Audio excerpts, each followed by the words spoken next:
नमस्कार, मैं हूं आपके साथ वैशाली और आप देख रहे हैं पब्लिक ब्रेकिंग न्यूज। बिहार चुनाव 2025 की तैयारियों के बीच महागठबंधन में सीट बंटवारे को लेकर सियासी हलचल तेज है। महागठबंधन समन्वय समिति ने अध्यक्ष तेजस्वी यादव को फूलपरास विधानसभा क्षेत्र से चुनाव लड़ने का प्रस्ताव भेजा। ये वही सीट है जहां 1977 में कर्पूरी ठाकुर ने चुनाव लड़ा था और इस क्षेत्र में यादव में उम्मीदवार का हमेशा मजबूत दबदबा रहा। फूलपरास विधानसभा क्षेत्र महागठबंधन के लिए रणनीतिक रूप से महत्वपूर्ण माना जा रहा है। हालांकि तेजस्वी यादव ने अब तक इस प्रस्ताव पर सहमति नहीं दी। उनकी सहमति से महागठबंधन की सियासी स्थिति पर बड़ा असर पड़ेगा। अगर तेजस्वी फूलपरास से चुनाव लड़ते हैं तो ये कोसी और सीमांचल क्षेत्र की सीटों पर भी राजनीतिक प्रभाव डाल सकता है। उनके चुनाव लड़ने या न लड़ने की खबरें राजनीतिक दलों और समर्थकों के बीच चर्चा का प्रमुख विषय बनी हुई है। महागठबंधन में सीट बंटवारे को लेकर अभी भी अनिश्चितता है। विभिन्न दलों के बीच चर्चा और विचार विमर्श जारी है।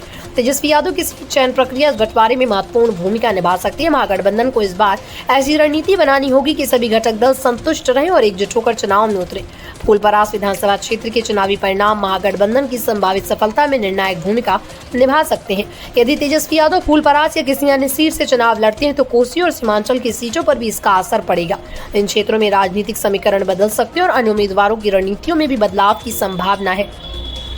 इस निर्णय से महागठबंधन और विपक्ष दोनों की रणनीतियों पर सीधा प्रभाव पड़ेगा। राजनीतिक विश्लेषक इसे चुनावी रणनीति के लिहाज से अहम कदम मान रहे। बिहार चुनाव 2025 में तेजस्वी यादव की सीट चयन प्रक्रिया महागठबंधन के लिए रणनीतिक दृष्टि से बेहद महत्वपूर्ण है। उनका फैसला न केवल फूलपरास क्षेत्र बल्कि पूरे राज्य के चुनावी परिदृश्य को प्रभावित कर सकता है। जल्दी महागठबंधन द्वारा सीट बंटवारे और उम्मीदवारों की सूची की घोषणा होने की संभावना है।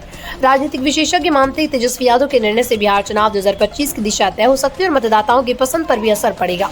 ऑल इंडिया रिपोर्टर व ब्यूरो चीफ बनने का सुनहरा मौका। जुड़ने पर मिलेगा media ID card, authority letter और परफॉर्मेंस सर्टिफिकेट।